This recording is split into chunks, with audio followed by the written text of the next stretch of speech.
Саламатсыздарбы? Бүгүн биз CSS менен мурунку сабакта айткандай эле бүгүн биз так CSS'ти кошуп алыш үчүн биз бул жака биринчи тексттерден жазып алайлы. Так, биз бул жерге h2 менен жазып алайлы. Бул жерге тема деп коелу дагы. Анын алдына параграф менен жазайлы. Параграф p менен так lorem ipsum'ну колдонуп турайлы. Так, автомат түрдө текстибизди чыгарып берди. Так, буну мен кичине кыскартып салайын. Чыкты. Дагы биз кайсы текстер менен өттүк? Биз div менен дагы өттүк, div менен билебиз. Div'ке дагы келиңиздер. Lorem биз жазып алайлы. Ipsum'ду пайдалана алайлы. Текшеребиз. Div бизden чыкты. Так, ошондой эле эң алдына бир тек менен дагы тема 2 деп коелу. Удобный болуш үчүн экен тема 2. Бул жерде биз тегтерибизди жазып алдык, эми биз CSS'ти кошуп алышыбыз керек. Бул папканын ичинде бизде still CSS'ибиз бар. Так, ан үчүн биз бул индекстин өзүнө эле бул жерге биз текст жазабыз. Кандай тек? Биз link. Так, link rel. Так, өзүн жазып турайын, стригоном болуш үчүн. Так, link rel still chat. Бул жерге эми папкабыз указать этебиз. Биздин папкабыздын аты бул жерде CSS. Так, бул жерге CSS деп жазабыз. Slash андан кийин still.css сохранить этебиз. Автоматтык түрдө биз CSS'ибизди кошуп алдык. Эми биз бул жакта жумуш кылабыз. Бул Ctrl S сохранить этип алдым. Эми CSS'ибизди иштеп алып барабыз. Так, биринчи баарына бир свет берип коелу. Так, жылдызча. Так, бул жагына биз тырнакча ачып туруп эле. Color. Бул жагына биз бир свет берип коелу. Примерно ушул свет. Бардыгы ушул светте болуп калды. Мен через жылдызча аркылуу бере турган болсом, бул бардыгына бирдей берип салат экен да, баарына бирдей. Мен азыр эми бул жерде мен div'тин или мына h2-нын өзүнө гана бере турган болсом, бул жерге мен болгону h2 өзүн жазат экенмин да. Автомат түрдө именно бунун өзүнө гана коюлуп калды мынеке. Биз ушунун өзүнө гана стилибиз, мындай светибиз ушунун өзүнө гана берилсин дегеним үчүн ушунун өзүнө гана берилди. Келиңиздер, эми биз бул жерде div'ке берип көрөлү. Div'тин өзүнө бере турган болсок, мисалы бул жерге жөн эле div дейт экенбиз, эки кош тырнакча ачып туруп эле бул жагына color, мисалы color болгондо деле мынеке color кош тырнакча. Андан кийин сөзсүз түрдө бир светти жасабыз. Биз мурунку сабактарда өткөнбүз. Через решетка дагы кылып өзүңүздүн цветиңизди тандалсаңыз болот, автоматтык түрдө. Бул жерге дагы 1-0. Дагы 1-0. Так, бул жерге өзүбүздүн 6 сандуу кодубуз бар. Мисалы, буну да байлансак болот. Или бизде бир светти койсок болот. Мисалы, мынеке. Бул бизде дагы RFG дагы бар, билебиз. 255 чейин көтөрүлөт. Автоматтык болот. Bunun özüne, bul жерге div'тин өзүнө берип салды. Так, биз бул жерге жөн эле black, эле blue кылып көрөлү. Бул жерге 2, андан кийин кош чекит, автомат түрдө бунун өзүнө светин берип салды. Келиңиздер, эми биз бир кичине форматты өзгөртөлү. Биз бул div'тен экөө-үчөн ачылайын, удобный болуш үчүн. Бизде 3 div'ти коюп алдык. Так, div'терден биз мыналардын тексттерди кичине кыскартып салайлы, чтобы удобный болуш үчүн сиздерге. Андан кийин деле. Так, эмне көрөбүз? Бул жерде баарына бирдей болуп калды. Эми биз бул жерге класс берип чыгабыз. Биз мурунку сабакта, ошол эле мурунку сабагында биз класстан бергенбиз, билесиз, класс. Класска жөн эле текст деп коеюн. Текст. Ошондой эле биз мына кийинки div'ибизге болсо, келиңиздер дагы бир div ачайлы да. Бул жерге кошумча буга биз ID беребиз. Мурунку сабактан өткөнбүз. ID эмне кызматты аткарат, ID. Так, биз ID жана form деп коеюн. Form деп коебуз. Калганына класс беребиз. Общий текстти бирдей жазып көрөлү. Ошол удобный болуш. Буга дагы класс беребиз.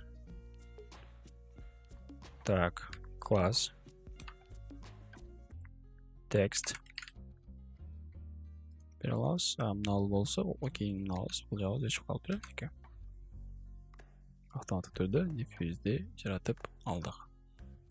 Так, бул жерде бизде бир ката болуп атат, что бул бел көрүнүшкө алып келип атат. Так, биз бир жерин ката кетирип койдук. Биз мына жерден скобчкабызды жаппай коюп, same тура болду. Div болуп калды. Так, бизде тагын бир дифтен ката кетиптир бул жерде. Так, нормально болду. Эми тура болду. Окей. Текшерип көрөбүз. Бул жагында барына эми биз мына класстын биз эгерде өзүнө мына ID'ге бере турган болсок, мисалы ID'нин өзүнө бере турган болсок, бул жерге биз diff'тин ордуна через решеткага башат экенбиз. Через решетка аты мынеке мунун өзүнө гана бердик. Мисалы ID'ге аркылуу мынеке. Мисалы мен ID'нин атын мисалы бул жерге Козу деп кое турган болсо, автоматтык түрдө бул өзгөрүлбөйт. Себеби биз уже бул жагы стилибиз башка. Мисалы буга азыр биз Козу деп жазышыбыз керек. Козу.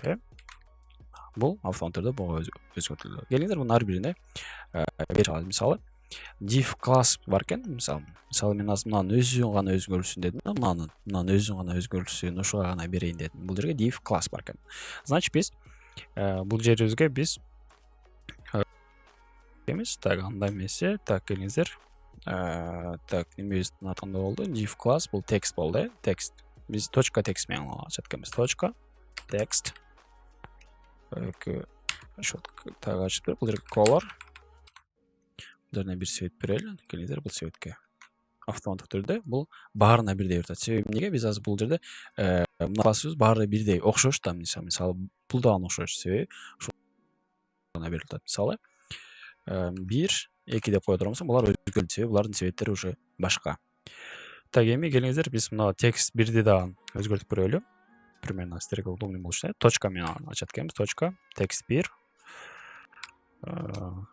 Так, бул жерге color. Color'га дагы бир цвет алайлы. Бул цветти коелу. Автоматтык бул башка. Андан кийинкиси кандай? Текстибиз текст 2. Текст 2. Так. Точка текст. Так. Кнопка ачылабыз. Андан кийин color. Color'га дагы бир цвет коюп алайлы. Ну, где-то мондай цвет коюп көрөлү.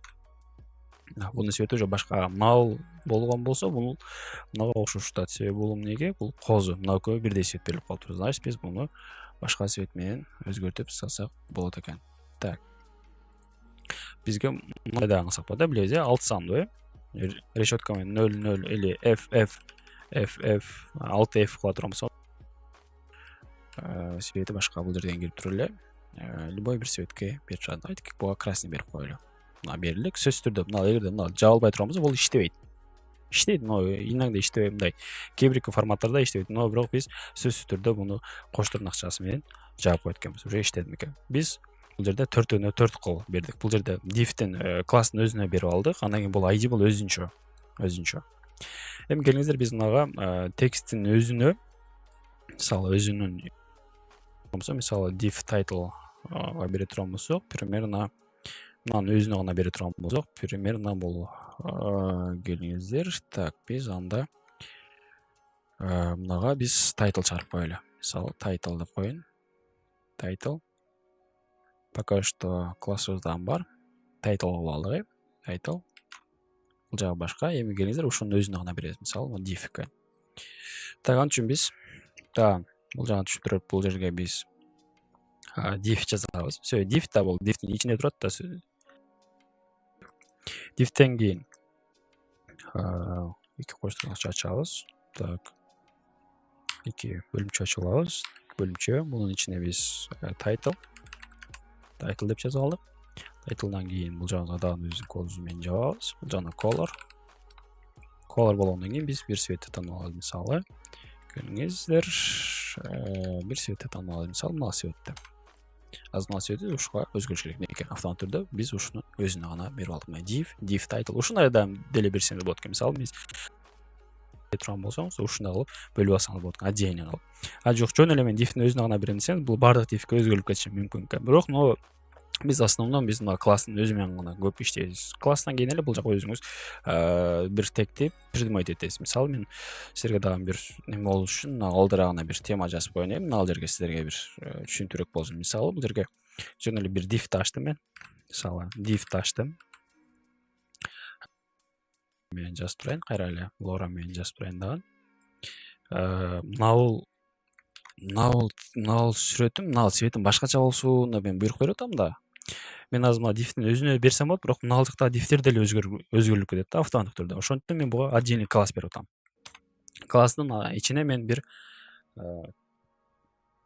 ат өзүм ойлосом болот. Мисалы бул жерге жөн эле алма деп койдум, алма деп койдум. Алма дедим, сохранить этим, эч нерсе өзгөргөн жок. Эмнеге өзгөргөн жок? Себеби ушул тегти бул жака жазышым керек. Тек мен жазам, бул жерге мынеке точка алма деп жаздым, мынеке алманыкы. Эки ачабыз. Бул жерге өзүнчө так, бул жерге мен color берип аткан да, свет. Colorго мен өзүм каалаган бир светимди берип алсам болот. Мисалы gold берсем болот. Мынеке автомат түрдө бул өзү өзгөрүлдү. Бул өзгөрүлүп калды. Эми бул жерде бизде параграфтан бар мынеке. Параграфтын өзүнө дагы бере турамыз, мисалы мынеке. Параграфтын өзүнө бере турамыз, бул жерге биз класс ачылып атканбыз. Сөзсүз түрдө класс бул жерге алма деп муну дагы колдонсоңуздар болот. Мисалы колдонсоңуздар бул деле уже автомат түрдө. Себеби биз алма 1 деп дей турганбыз, бул жака сөзсүз түрдө алма 1 деп отдельный код ачып алышыбыз керек экен. Так, точка алма 1. 2 точка эмес, 1 точка эле. Алма 1. Бул жерде светибизди гана өзгөртүп салабыз. Примерно мындай светке. Сохранить этет, и бул уже автомат түрдө башка светке өзгөрүп кетет. Ошондой эле мына булар деле өзгөртсөңүздөр болот. Ушинтип CSS'ти акырындык менен үйрөнүп кете бересиз. Основном сиздер азыр классты көбүнчө үйрөнсөңүздөр болот. ID деле ошол. Болгону через решетка аркылуу андан кийин бир ат жазабыз. Бул жерге өзүбүз придумать этебиз. Ошондон кийин ушул бөлүмчөбүз автоматтык түрдө өзгөрүлүп кетет. Буюрса CSS'ти ушундай көрөсүз. CSS кичине кыйыныраак десем дагы болот. Себеби ушундай класстар дагы бар. Биз жазган коддорду өзүбүз ар кандай кылып, мисалы мен могул теманы ортого жазышым керек центрге, значит мен бул жака өзүнчө отдельный код берем. Ошо теманын өзү кандай? Мисалы бул жерге h2 экен, давайте келесиздер бул h2нын өзүнө деле бул жерге кошумча эле h2. Себеби буга мен точка жазбай атам. Себеби бул через класссыз эмес да, бул өзү жалгыз эле. Ошого color бул жерге мен красный берип коеюн. Сохранить этсем автоматтык түрдө азыр так f2 так сохранить этем, мынеке уже автоматтык түрдө h2 уже красныйга өзгөрүлүп калды. Ошондой. Ушинтип акырындык менен сабактарыбызды өтүп кете беребиз. Болгону ушул өзүңүздөр кайталап көрсөңүздөр бул жагы оңой эле болуп калат.